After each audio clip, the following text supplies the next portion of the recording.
Assalamualaikum warahmatullahi wabarakatuh.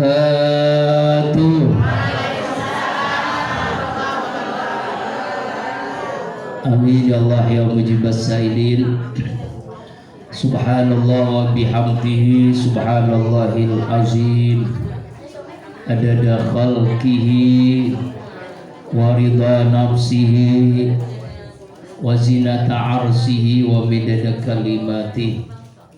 Ashhadu an la ilaha illallah wahdahu la syarikalah wa ashhadu anna sayyidana Muhammadan abduhu wa rasuluh la nabiyya ba'dah.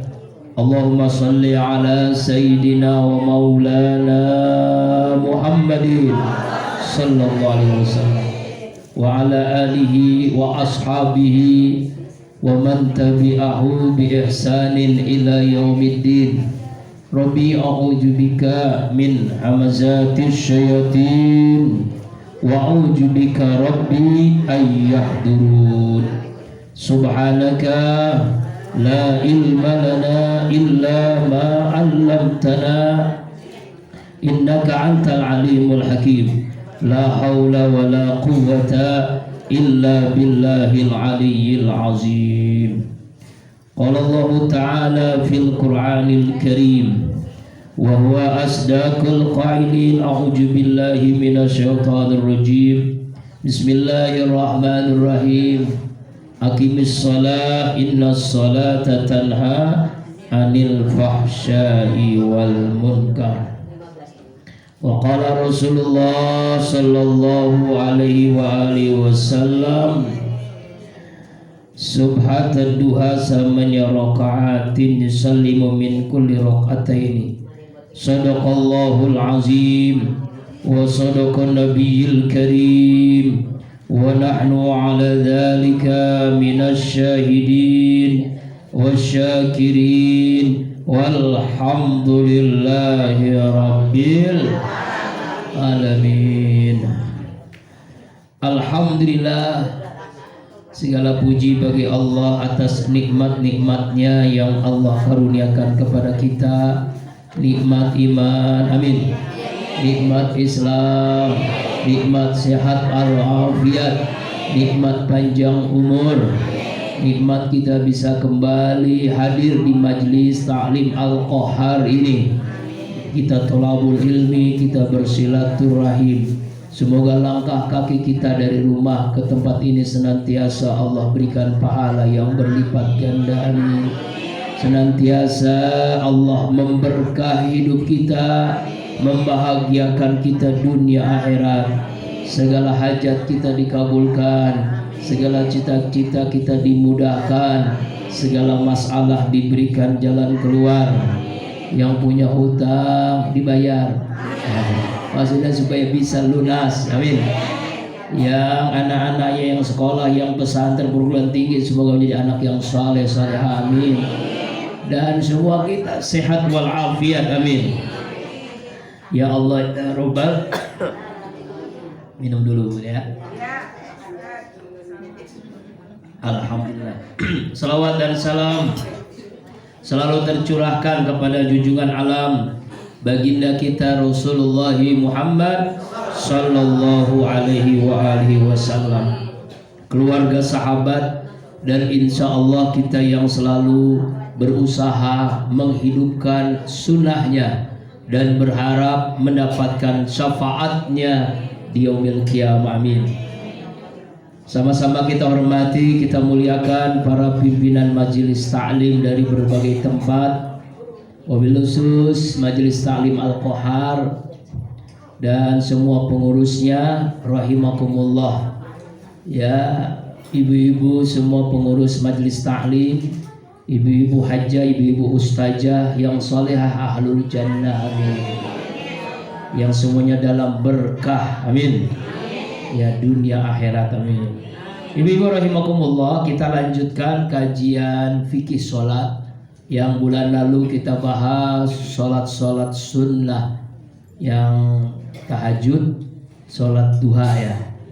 Hari ini sholat-sholat sunnah yang berkaitan dengan ibadah yang lain, Artinya sholat sunnah yang bersambung dengan ibadah-ibadah lainnya, yaitu pelaksanaannya berkaitan dengan ibadah-ibadah yang lain.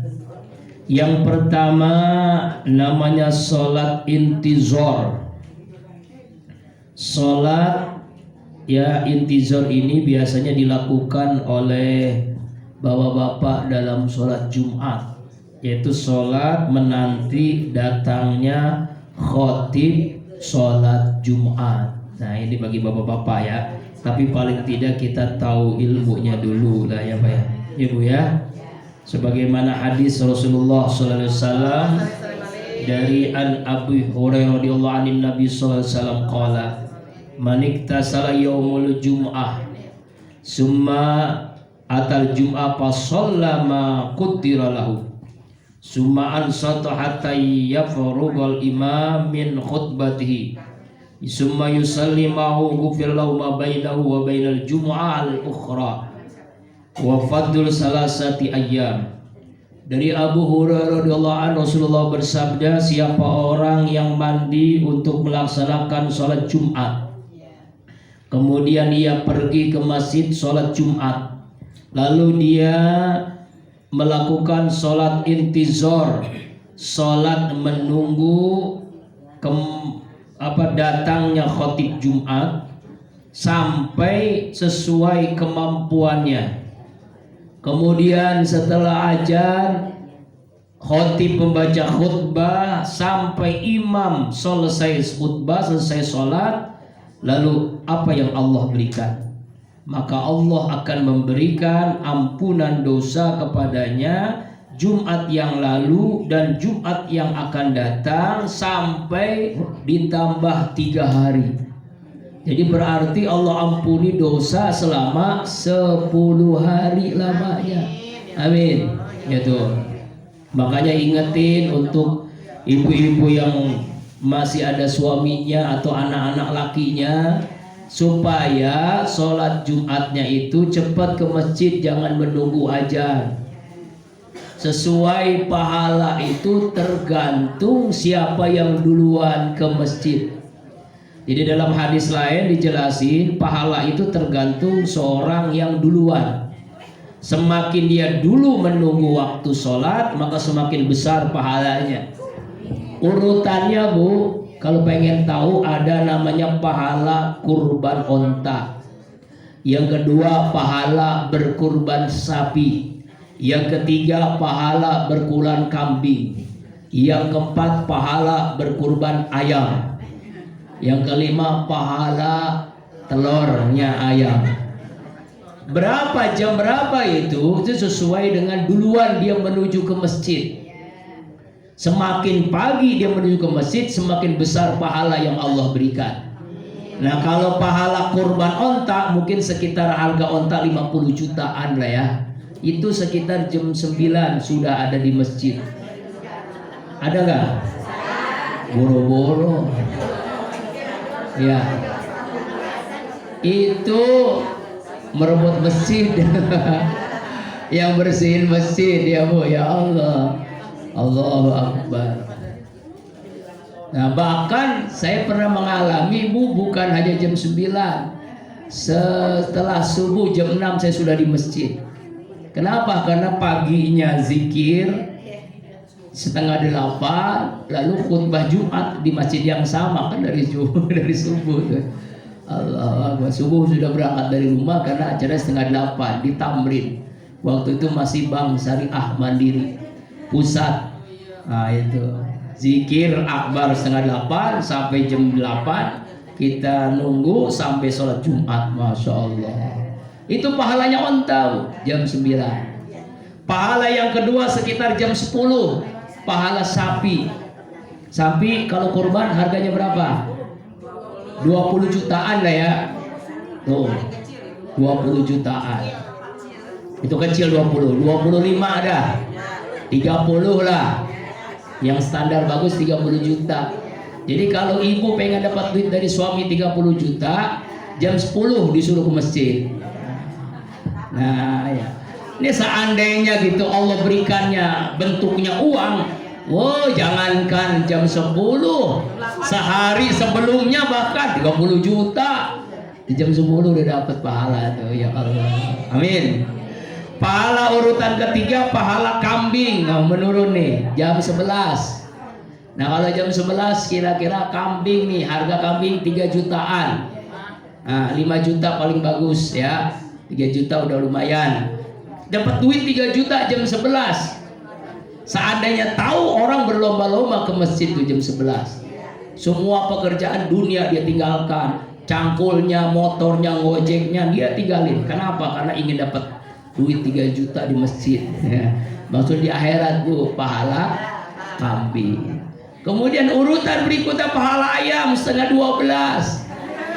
Pahala ayam tuh. Ayam harganya berapa? 30.000, 50 paling gede dah. Ada yang 100 lah ya, jarang ya, paling gede dah. Ada ayat 100 ribuan lah ya. Atau 1000 pahala ayam tuh jam setengah 12.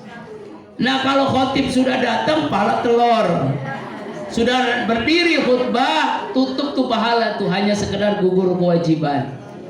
Nah, berarti banyak orang sekarang sholat Jumat hanya sekedar gugur pahala yang tadi dari onta, sapi, kambing, ayam, telur nggak dapet semuanya. Ya Allah, ya Allah. Ya. Kalau suaminya nggak dapet, apalagi ibunya. Makanya harus digura-gurain, Bu. Dulu ada yang viral, emak-emak itu bawa bambu, ya keliling kampung, bapak-bapak yang nggak sholat Jumat, yang masih mancing, yang masih nongkrong-nongkrong, itu digebukin tuh bapak-bapak tuh. Ayo ke masjid, ke masjid, ke masjid. Ada tuh belum, udah lama dulu viral tuh. Ya Allah, hebat tuh emak-emak begitu tuh, ya Allah. Jadi bukan hanya suaminya, orang-orang di kampung tuh disuruh ke masjid. Masya Allah. Kira-kira bisa nggak kita ya? Masya Allah ya Bu tuh. Pahala tergantung kemampuan. Dan ulama menjelaskan itu juga nanti urutan dihisab di yaumil qiyamah. Hisab itu yang pertama adalah orang yang duluan di masjidnya. Berarti dia banyak wiridnya, i'tikafnya di masjid. Kalau orang tua-tua kita dulu tuh hari Jumat tuh libur. Kenapa? Untuk sholat Jumat, bahkan sudah mempersiapkan pakaiannya macam-macamnya. Ya Allah, sore-sore malam Jumat tuh udah disiapin. Besok mau Jumat, ibadah full. Masya Allah. Dulu almarhum Rektor UIN, ya Profesor Dr. Harun Nasution tuh, itu paling lambat jam 10 Bu. Di pojok masjid Fatullah UIN waktu itu IAIN, itu di pojok masjid dia. Ya Allah, itu selalu begitu tuh. Ya Allah, sampai akhir hidupnya. Hebat profesor jam 10, ini tukang kuli. 12 baru nongol di masjid. Na'udzu. Mudah-mudahan ibu-ibu jadi penyemangat suaminya. Amin. Itu yang pertama, sholat yang berkaitan dengan ibadah. Sholat Jumat adalah sholat intizor, sholat menunggu imam membaca khutbah. Kemudian yang kedua, sholat iftitah, sholat pembukaan sebelum sholat tahajud. Ini sunnah nih. Jadi habis bangun tidur kita wudhu sempurna, lalu sebelum tahajud kita sholat dulu yang ringan. Sholat wudhu dulu nggak apa-apa. Iftitah ini sebelum tahajud. Sebelum tahajud namanya sholat iftitah. Usolli sunatan iftitah. Sebagaimana dari Ain Aisyah taqalat, karena Rasulullah SAW idza qama minal lail iftataha sholatu bi raka'atain khafifataini. Dari Aisyah radhiyallahu anha, ia berkata Rasulullah SAW apabila mau sholat lail, mau sholat tahajud, beliau biasanya mengawali sholatnya dengan sholat 2 rakaat iftitah yang ringkas, yang singkat. Jadi sholatnya jangan panjang-panjang, jangan lama-lama. Jadi namanya warming up sebelum sholat tahajud. Sama kalau ibu mau senam, kan dulu pemanasan dulu ya Bu ya. Ibu mau senam nih hari Minggu tuh di Telaga Golek, bukan nggak boleh ya, atau mau kemana gitu ya. Sebelum senam itu kan pemanasan dulu. Sebelum sholat tahajud yang rokaatnya lama, lebih lama lagi, Nabi itu sholat iftitah dulu, sholat pembukaan, supaya nanti sholat tahajudnya lebih mantep. Namanya sholat iftitah. Beda dengan doa iftitah ya. Ada doa iftitahnya sholat iftitah, sholat pembuka sebelum sholat tahajud. Tapi ringkas bacaannya, ringan, singkat, jangan lama-lama. Ya bacanya kuliah sama kulhulah. Kita mah jangankan sholat iftitah, tahajudnya juga pendek. Allah Akbar.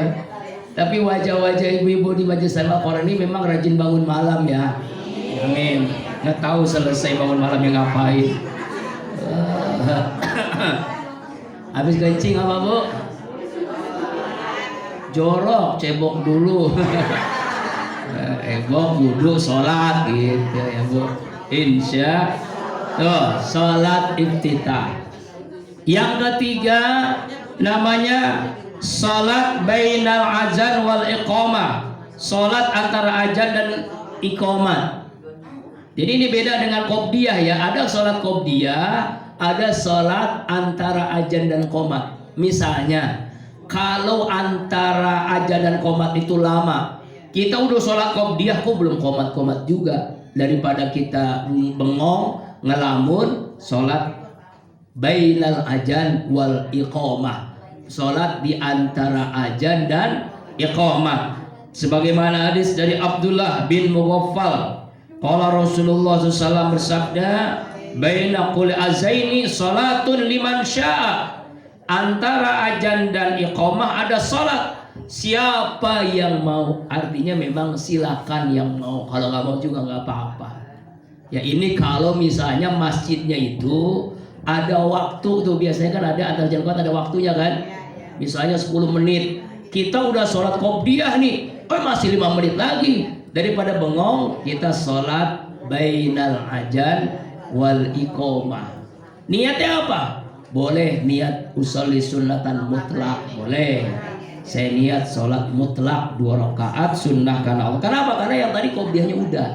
Kecuali kalau qobdiyahnya belum. Tapi ini kalau di masjid, di musola. Tapi kalau di rumah mah boro-boro. Qobdiyah juga belum tentu. Tapi insya Allah ya. Ya jangan sampai tidak. Yang pernah kita jelasin dulu kan, qobdiyah ba'diyah itu pahalanya Masya Allah. Pengen rumah di surga bu, caranya sholat qobdiyah ba'diyah jangan ditinggalin. Amin ya. Ya 4 rakaat sebelum zuhur, 4 rakaat sesudah zuhur, 4 rakaat sebelum asar, 2 rakaat sebelum maghrib, 2 rakaat setelah isya, 2 rakaat setelah maghrib, 2 rakaat sebelum isya, 2 rakaat setelah isya, dan 2 rakaat sebelum subuh itu. Kalau siapa yang melaksanakan itu, Allah siapkan rumah di dalam surga. Amin. Allah Akbar. Kan dulu mah kalau orang yang dalam hadis itu man bana masjidan ya banallahu lahu fil jannah kan. Siapa orang yang membangun masjid, maka Allah bangunkan rumah di dalam surga. Itu bagi orang yang kaya, ya kan? Kenapa? Karena kita nggak mampu bangun masjid, paling rame-rame. Tapi ada ibadah yang sama dengan membangun rumah di masjid, yaitu qobdiyah ba'diyah. Sholat qobdiyah ba'diyah itu sama dengan orang membangun masjid di dunia. Dia akan dibangunkan juga masjid di surga, rumah di surga. Amin. Caranya jangan tinggalkan qobdiyah ba'diyah. Ya, jangan sampai tidak tuh, apalagi ibu udah rajin ngaji, amalin. Ya, jangan habis azan langsung sholat zuhur, jangan, qobdiyah dulu. Yang 4 rakaat. Ya, setelah zuhur 4 rakaat lagi. Ya, boro-boro 4 rakaat, 2 rakaat juga berat, Ustaz. Allah Akbar. Ya bu ya, do sholat bainal azan wal iqamah. Kemudian yang berikutnya sholat bainal maghrib wa isya, di antara maghrib dan isya. Ada ulama yang mengatakan namanya sholat awwabin. Ada juga yang mengatakan pokoknya namanya sholat bainal maghrib wal isya, gitu aja namanya. Ada juga yang menamakan namanya sholat mutlak gitu. Jadi ada ini khilafiyah ulama. Pokoknya waktunya antara maghrib dengan isya. Oh masih keburu gitu nonton Ikatan Cinta kan habis isya ya. Kali ibu ya, di sini ada yang pencinta Ikatan Cinta. Ya, udah tua ya. Ya bu, Jangan sampai maghrib isya itu kita biarkan nggak ada ibadah. Selesai maghrib ba'diyah, habis ba'diyah ada waktu sholat awabin atau sholat di antara maghrib dengan isya. Sebagaimana hadis dari An-Qatadah An Anas bi qauli ta'ala kanu qalilan min ma yahjaun qala kanu yusalluna fima bainal maghrib wa isya. Dari kota dari Anas tentang firman Allah adalah mereka sedikit sekali tidur malam. Maksudnya adalah mereka biasa mengerjakan sholat di antara maghrib dengan isya, ya. Jadi sholatnya habis maghrib, habis ba'diyah maghrib sampai sebelum azan isya berkumandang, ya. Gitu. Summa kharaja. Jadi sampai itu. Ya. Bahkan ada yang mengerjakannya sampai 6 rakaat. Dulu almarhum Pak Kiai siapa itu yang dia selalu melaksanakan sholat namanya awabin itu 6 rakaat. Jadi Bu boleh 2, boleh 4, boleh 6 rakaat sampai 6 rakaat. Jadi di antara maghrib dengan bisa manfaatkan, ya, manfaatkan. Maka di situ waktu kan panjang tuh. Apalagi kalau bisa itu 1 juz Al-Qur'an, ya kan? Bisa amalan-amalan 7 surah Yasin, Ar-Rahman, Waqiah, Al-Muluk, Al-Muzammil, Al-Fajr, surah Jin, itu 7 surah. Itu bainal isya, bainal maghrib wal isya. Itu ya, kira-kira bisa nggak Bu? Amin amin ya Allah. Jadi jangan sampai bainal maghrib wal isya itu ngobrol kemana, kelir mudik, kemudian ya ngelamun, ya jangan. Manfaatkan bainal maghrib wal isya, itu waktu emas, waktu yang sangat luar biasa. Dulu ada nih seorang yang bertanya kepada wali Allah, kepada para ulama yang dekat dengan al-muqarrabun. Hai Syekh, saya itu biasa puasa Senin Kemis.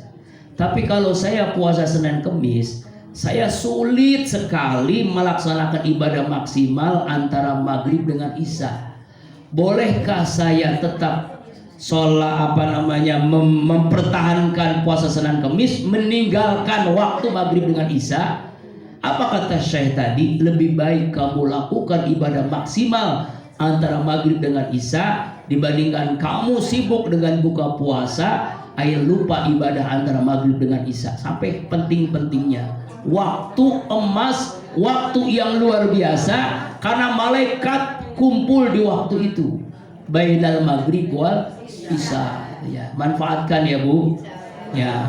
Tidur makruh, itu nggak boleh tidur tuh, ya Bu. Jadi waktu-waktu yang makruh tidur nih, selesai setelah sholat subuh makruh, setelah asar, setelah maghrib tuh makruh hukumnya. Haram sih enggak, cuma makruh. Kenapa? Nanti bisa pikun, bisa banyak penyakit, sumber penyakit. Dan kalau orang kampung dulu adanya rezekinya dipatok ayam. Ya, habis subuh tidur. Jangan ya Bu ya. Habis subuh, habis asar, habis maghrib jangan tuh. Kapan tidur yang bagus? Yaitu ba'da isya, sebelum atau setelah zuhur. Boleh itu. Itu Nabi itu sering melakukan. Jadi setan nggak pernah tidur siang, Nabi tidur siang. Sunnah tidur siang Bu. Walaupun hanya setengah jam sebelum zuhur atau setelah zuhur. Ya, itu setengah jam aja, nggak usah lama-lama. Iya, kebablasan. Kenapa? Supaya kita tidur, itu namanya qulailah, tidur siang sedikit supaya kita bisa bangun malam tahajud, itu maksudnya. Itu Rasulullah pernah melakukan itu, ya. Setan gak pernah tidur siang. Jadi kalau kita pengen jangan jadi teman setan, pengen jadi teman Nabi, tidur siang. Dan itu membuktikan bukan orang muslim, orang kafir Bu. Di Jepang itu kan agamanya bukan muslim, ada yang Islam memang, tapi ada yang menerapkan tidur siang di sebuah perusahaannya. Dulu perusahaannya bangkrut, pendapatannya sedikit. Setelah karyawannya diwajibkan tidur siang, apa yang terjadi? Itu meningkat, omsetnya terus meningkat. Bahkan bisa lebih lagi. Jadi gajinya karyawan bisa ditingkatkan lagi. Itu gara-gara tidur siang. Jadi fresh lagi begitu. Capek letih kerja dari habis subuh sampai zuhur, tidur siang fresh, bisa bekerja lagi begitu. Itu sunnah ya Bu ya. Insya Allah. Namanya BBS, bobo siang. Ya. Hah? Bocah. Bocah diajak juga tidur siang. Bobo cantik. Bocan ya. Ya rahimakumullah. Kemudian berikutnya sholat yang berkaitan dengan ibadah lain. Ada sholat ba'da tawaf, setelah tawaf. Nah ini kalau yang melaksanakan ibadah haji atau yang melaksanakan ibadah umroh, sholat selesai tawaf. Sunnah hukumnya Bu. Ibu habis keliling 3 kali putaran. Rabbana atina fid dunya hasanah wa fil akhirati hasanah wa qina azaban. Itu kan doa yang populer kan. Iya, yang lain tawaf pertama bacanya beda, atau kedua beda. Rabbighfir warham, ya kan? Dan bismillahi Allahu akbar gitu kan. Sampai 7 kali putaran, selesai kita tawaf, selesai nyium hajar aswad, kita sholat 2 rakaat, selesai tawaf. Mudah-mudahan semua kita bisa melaksanakan. Amin. Bagaimana bisa melaksanakannya? Supaya kita bisa haji dan umroh. Amin ya Allah ya Rabbal alamin. Sebagaimana hadis An Ibni Abbas anna Rasulullah sallam qadima Makkah wa yastaqim fatafa ala rahilati kullama ata ala rukni istalama rukna bimahjanin falamma faraga min tawafi ana khafa shalla rak'ataini. Sungguh Rasulullah sallallahu alaihi wasallam tiba di kota Mekah dalam keadaan sakit, lalu beliau tawaf. Ketika sampai di rukun Hajar Aswad, dia kendas Yasmani, selesai tawafnya, kemudian beliau selesai tawaf, beliau turun lalu sholat 2 rakaat. Jadi sunnah hukumnya sholat sunnah selesai tawaf ya, gitu. Itu namanya sholat sunnah tawaf. Kemudian sekarang sholat sunnah yang berkaitan dengan kebutuhan, keperluan. Yang pertama namanya sholat istikharah. Ya, sholat istikharah. Istikharah itu asal kata khair, baik. Artinya adalah meminta kebaikan dari Allah, karena kita sulit mencari kebaikan kecuali hanya dari Allah Subhanahu wa ta'ala. Salat istikharah, salat minta pilihan terbaik. Baik pilihannya banyak, 3, 2 atau 1, ya, ingin pilihan dari Allah. Misalnya ibu ingin mendapatkan mantu yang kaya, yang soleh, yang ganteng, yang baik, ya pilih dengan salat istikharah. Karena pilihannya banyak nih, sama-sama ganteng, sama-sama soleh, sama-sama baik, sama-sama kaya, sama-sama keturunannya bagus. Bingung kita milihnya, istikharah. Enggak bingung pun istikharah, apalagi bingung.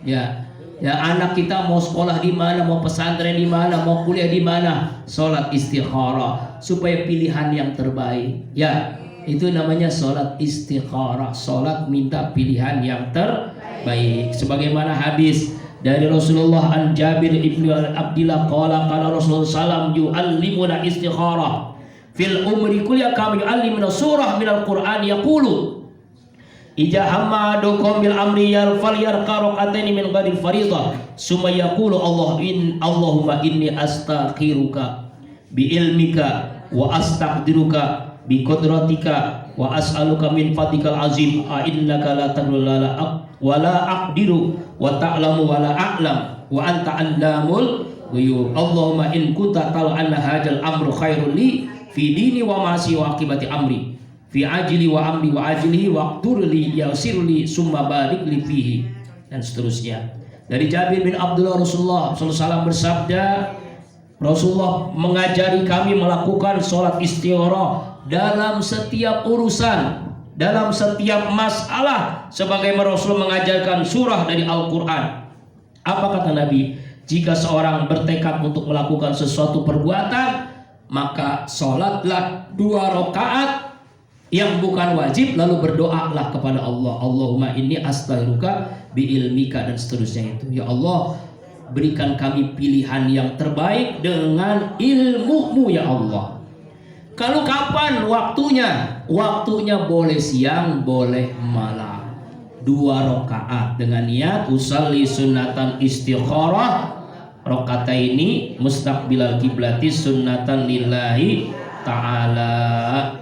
Ya tuh, boleh milih. Nih kita mau tinggal di mana nih? Mau di Palu, apa mau di Bogor, apa mau di Sawangan? Pilih. Kenapa? Karena rumahnya banyak. Mau dipilih, ya mau pilihan yang terbaik, minta pilihan kepada Allah dalam urusan agama, dalam urusan kehidupan, dalam urusan apapun dunia dan akhirat, minta pilihan dari Allah. Karena pilihan dari Allah itu tidak akan menyesal. La khaba man istakhara. Tidak akan menyesal orang yang melakukan sholat istikharah. Kenapa? Karena pilihan dari Allah itu bagus, nggak ada yang jelek. Ya kan? Kalau pilihan dari kita pasti ada kekurangannya.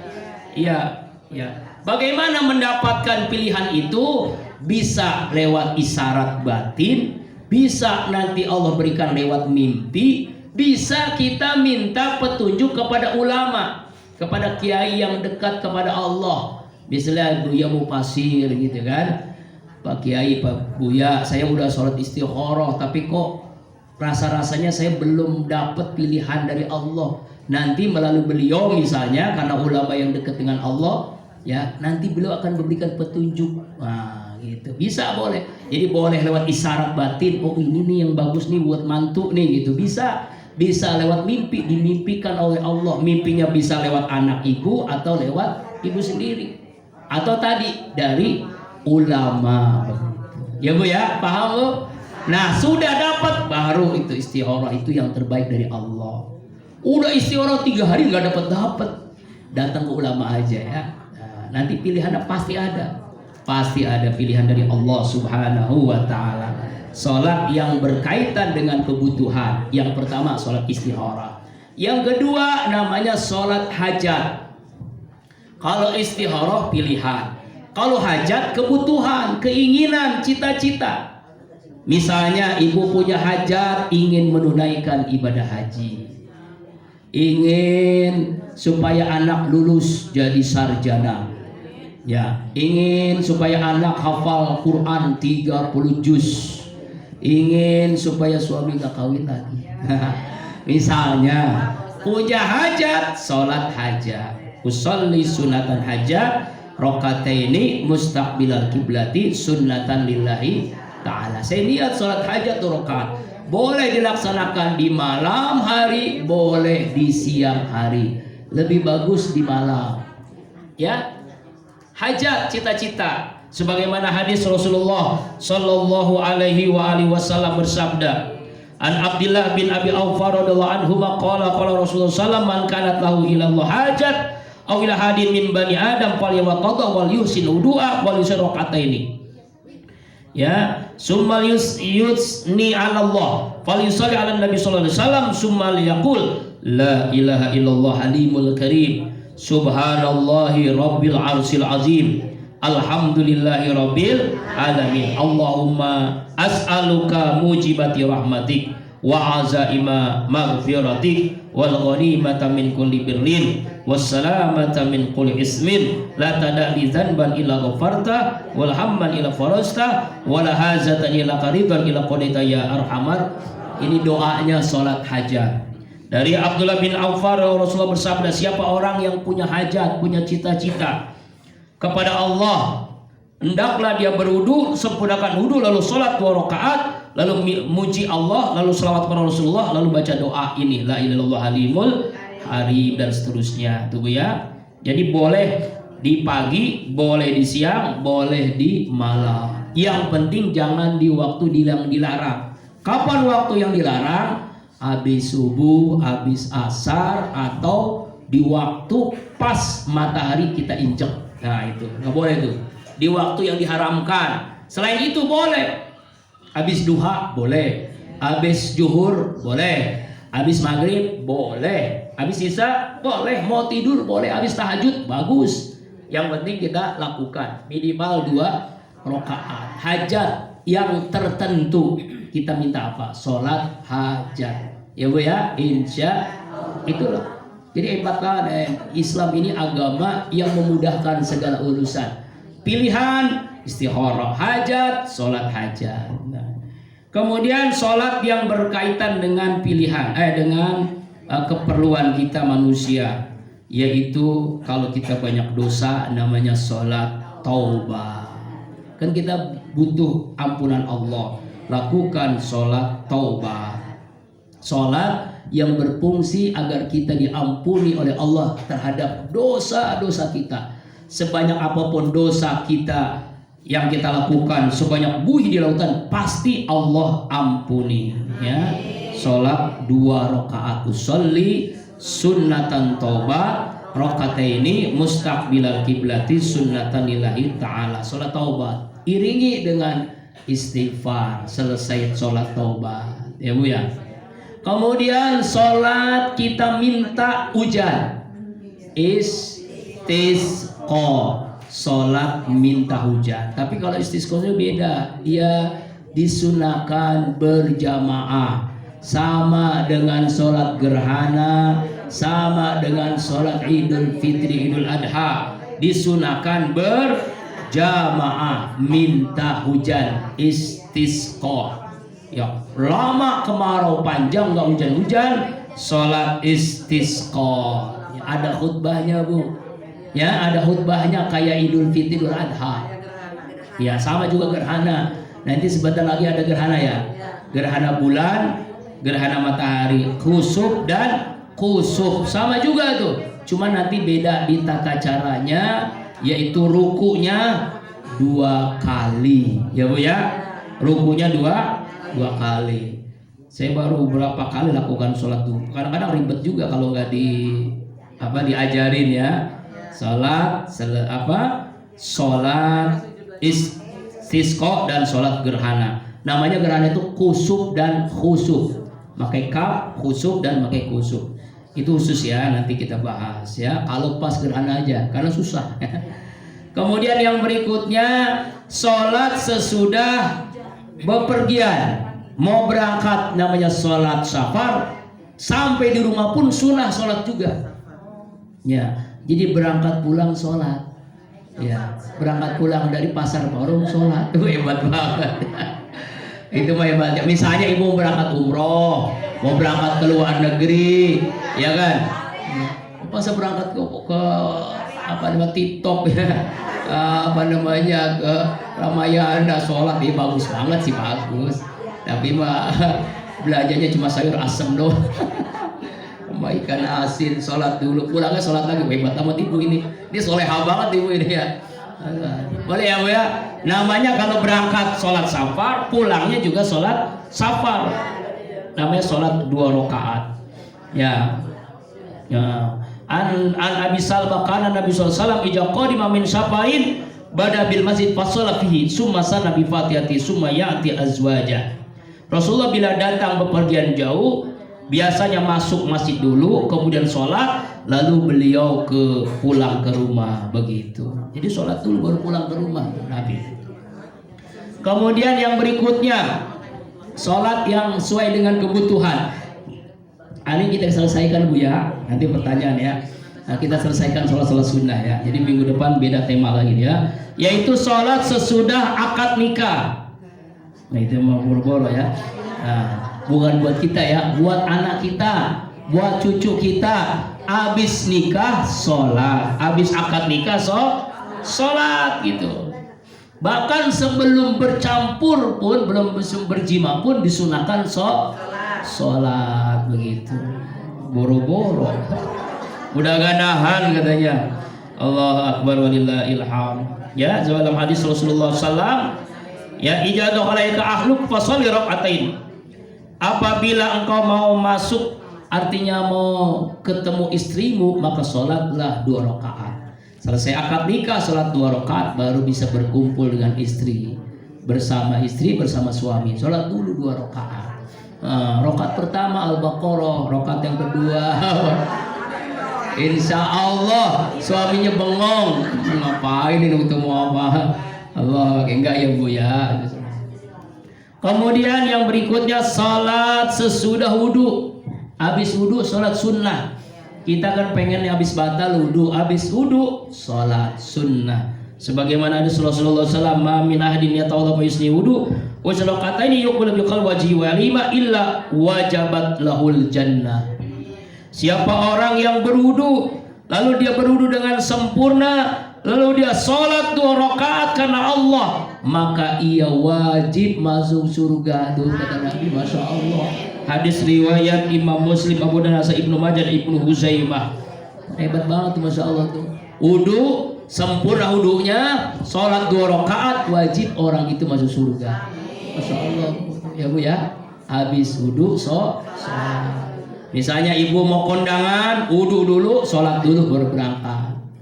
Mau ziarah, wudu dulu, sholat baru berangkat. Mau maulid, sholat dulu, wudu dulu, sholat baru berangkat maulid. Insya Allah wajib masuk surga. Nah.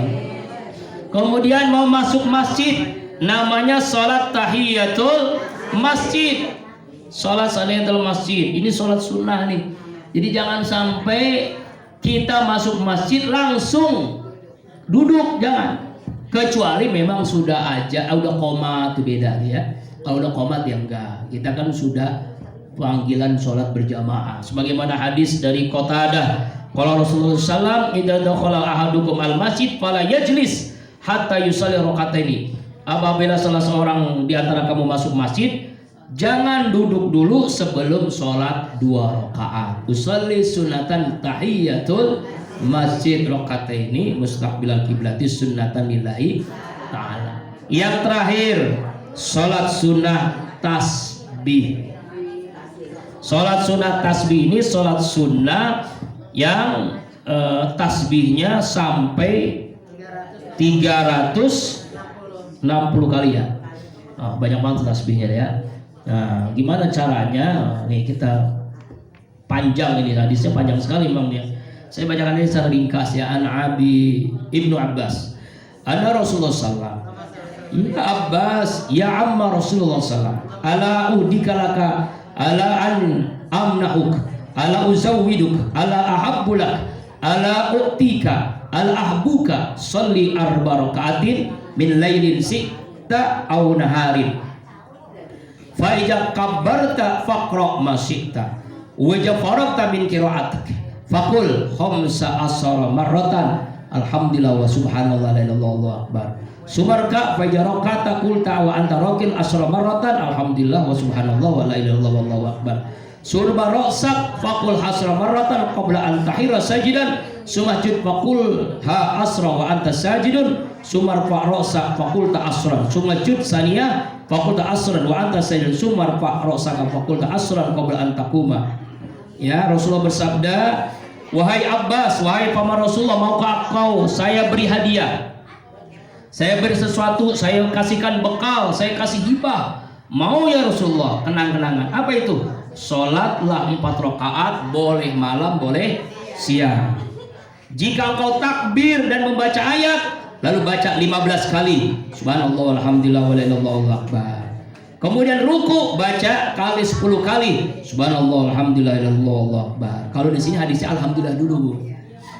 Kemudian baca setelah bangkit dari i'tidal 10 kali. Itu subhanallah alhamdulillah wallahu akbar. Kemudian sujud 10 kali subhanallah alhamdulillah. Setelah bangkit lagi sujud subhanallah alhamdulillah, sampai jumlahnya sampai 360 kali kita membaca tasbih subhanallah walhamdulillah wala ilaha illallah wallahu akbar. Apa manfaatnya? Siapa orang yang sholat tasbih, maka Allah akan bersihkan dari segala macam perbuatan dosa, dan Allah tidak akan murka darinya, dan Allah akan mengampuni seluruh dosa yang lalu-lalu, dan Allah tidak akan menyiksa dia di dalam nerakanya Allah. Amin. Allah ya Rabbal. Itu begitu ya. Memang kalau nggak dipraktekkan agak susah, banyak banget. Tapi kalau dipraktekkan baru bisa ya. Itu macam-macam sholat sunnah. Wallahu a'lam bishawab. Masih ada waktu 10 menit. Sekarang kita buka sesi tanya jawab. Kalau ada pertanyaan silakan, tafadhal mashkuran, silakan. Silakan. Kan tadi kalau kita masuk masjid tahiyatul masjid. Ya. Sementara bapak-bapak kan kalau sholat sunatnya di rumah gitu ya, mau ke masjid sholat sunat dulu. Abdulnya kan sholat sunatnya itu di rumah. Misalnya bisa jam subuh sholat sunat dulu di rumah. Berarti pas sampai ke masjid tinggal sholat sunat tahiyatul masjid gitu. Ya. Itu boleh begitu? Ya. Jadi memang sholat sunnah itu sunnahnya di rumah, kecuali sholat tahiyatul masjid. Kenapa? Karena memang namanya juga menghormati masjid. Tahiyat itu artinya menghormati masjid. Masa menghormati sholat sunnahnya di rumah, kan nggak mungkin, ya Bu ya. Jadi sholatnya di masjid. Pokoknya bukan hanya bapak-bapak, ibu-ibu juga begitu. Misalnya ibu lagi maulid nih, tempatnya di masjid, sholat sunnah tahiyatul masjid. Ya lagi pengajian, tempatnya di masjid, sholat sunnah tahiyatul masjid. Boro-boro itu mah. Sampai di masjid merumpi. Ya Bu ya. Iya, sholat sunnah dulu sebagai bentuk penghormatan. Kenapa? Karena masjid itu baitullah, rumah Allah. Masjid itu baitul malaikah, rumahnya malaikat. Masjid itu baitul ambi, rumahnya para nabi dan para rasul. Masjid itu baitul muttaqin, rumahnya orang bertakwa. Rumah Allah, rumah malaikat, rumah nabi, rumah orang bertakwa. Masa kita nggak hormatin rumah Allah? Mau ke rumah seseorang aja, ketemu aja kita ucapin salam, ya kan? Ya kan, kita minta izin, ya kan? Itu bertamu kepada manusia, apalagi bertamu kepada Allah. Jangan langsung masuk tanpa kita menghormati yang punya tempat itu. Ya Allah, sholat menghormati masjid begitu. Kecuali memang sudah qomat, jangan ya. Kenapa? Karena udah panggilan untuk sholat berjamaah, gitu ya Bu ya. Silakan, ada lagi. Satu lagi Pak Ustaz. Oh, ada lagi satu lagi. Yang lain nggak? Belum ya, nggak apa-apa dah ya. Selain yang lain. Kan misalnya kita sholat. Ya. Terus baca ayatnya yang ada mengharuskan kita sujud sahwi, sujud ya, sajadah. Sujud tilawah. Misalnya wasjud waqtarib gitu misalnya. Apakah kita habis baca ayat itu langsung sujud ataukah kita ruku sujud? Sementara ruku sujud kan termasuk rukun. Jadi yang mana tuh? Oh, ini belum dijelasin, tapi nggak apa-apa karena ada yang bertanya. Sebenarnya untuk minggu depan, tapi nggak apa-apa. Ada sujud dalam sholat itu, ada sujud sholat, ada sujud tilawah, ada sujud sahwi, ada sujud syukur. Kalau sujud tilawah, sujud yang kita lakukan ketika membaca atau mendengar ayat di dalam sholat atau di luar sholat. Jadi kalau imamnya membaca lalu dia sujud, kita ikuti imam kalau jadi makmum. Tapi kalau sholat sendiri ya kita baca langsung kita sujud. Misalnya surat Al-Alaq ya, wasjud waqtarib, langsung sujud. Habis sujud kita berdiri dulu lagi, baru ruku, baru sujud. Jadi itu sujud itu bukan sujud sholat, tapi sujud tilawah. Itu hikmahnya, masya Allah Bunda, ibu-ibu ya. Ketika kita sujud membaca ayat sajadah, itu semua setan iblis lari terkentut-kentut gitu, lari terbirit-birit karena hamba Allah sujud kepada Allah ketika membaca ayat sujud. Ayat sujud itu macam-macam ya, banyak ya, di Al-Quran ada itu. Di belakang itu ada surah Sajadah, ada surah A'raf, ada Al-Hajj, ada surah yaitu Al-Alaq ya, Iqra itu yang paling terkenal kan. Ya. Bahkan di Az-Zikra itu, Masjid Az-Zikra itu setiap Jumat subuh selalu sujud tilawah gitu. Emang harus dibiasain ya. Saya sekali-kali kadang-kadang aja ya, kadang-kadang kita sujud ya. Kalau nggak dibiasain nggak bingung, ini aliran apa ini belum sujud, habis baca ayat belum ruku kok langsung sujud gitu ya. Ada nggak paham, itu namanya sujud tilawah. Yang kedua sujud sahwi. Sujud sahwi ini sujud yang dilakukan karena ada salah satu dari sunnah yang tidak kita lakukan. Misalnya kalau kita Imam Syafi'i ada namanya kunut dalam sholat subuh, lalu tidak baca kunut, itu sunnahnya sujud sahwi. Sujudnya dilakukan sebelum atau sesudah salam ya. Habis baca fil alamina innaka hamidum majid, kita sujud sahwi, sujud karena lupa ya, sunnah yang kita nggak lakukan. Ibu biasa sholat subuh nggak make kunut ya. Biasanya kan kita pakai kunut, sujud sahwi. Yang ketiga sujud syukur. Sujud karena dapat nikmat, dapat karunia Allah. Misalnya habis dapat jual tanah ratusan miliar. Ya kan orang Jakarta kan begitu ya. Atau bisnisnya gol, atau anaknya lulus di wisuda 30 juz Al-Quran. Misalnya ya, atau anak wisuda jadi doktor, atau pokoknya ada hal-hal yang bikin kita dapat nikmat, langsung sujud. Ya, kalau almarhum Ki Haji Muhammad Arifin Ilham, dia sujud syukur itu sehari 7 kali. Selesai sholat 5 waktu 5, selesai tahajud 6, selesai duha 7, jadi 7 kali sujud. Ya, 7 kali sujud gitu. Makanya nikmatnya terus tambah, kan dalilnya jelas.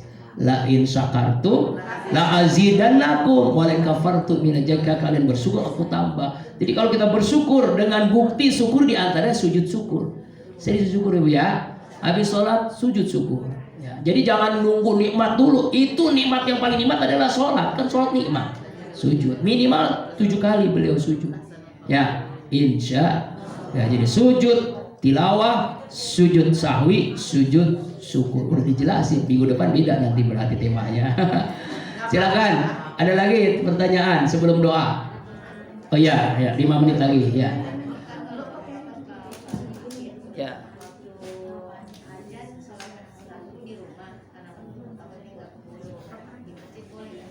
Ya boleh, tapi namanya bukan bukan sholat tahiyat tadi di pertanyaan tadi. Sholat qobliyah. Ya, ya boleh. Kalau Nabi memang sholat qobliyah ba'diyahnya itu di rumah, karena antara Masjid Nabawi dengan rumah Nabi memang bersebelahan. Tapi kalau jauh, ya bisa 2 kilo 3 kilo dari rumah kita ke masjid, ya daripada kita ketinggalan berjamaah, lebih baik ketika azan kita langsung ngacir ke masjid, langsung berangkat ke masjid. Tapi kalau dekat boleh sholat sunnahnya di rumah. Memang lebih utama di rumah. Sholat sunnah lebih utama di rumah, kecuali sholat tahiyatul masjid ya. Ada lagi? Cukup Bu ya. Mudah-mudahan sholat sunnah yang kita pelajari dari awal qobliyah, tahajud, duha sampai hari ini sholat tasbih kita dapat amalkan semuanya. Amin ya. Mudah-mudahan Allah terima sholat-sholat kita. InsyaAllah kita lanjutkan minggu depan masalah fikih yang berikutnya. Bi barakati wa karamati wal mujadi suratul Fatihah. A'udzubillahi minasyaitonir rajim. Bismillahirrahmanirrahim. Alhamdulillahirabbil alamin arrahmanir rahim maliki yaumiddin. Iyyaka na'budu wa iyyaka nasta'in ihdinas siratal mustaqim. Shiratal ladzina an'amta 'alaihim ghairil maghdubi 'alaihim waladdallin.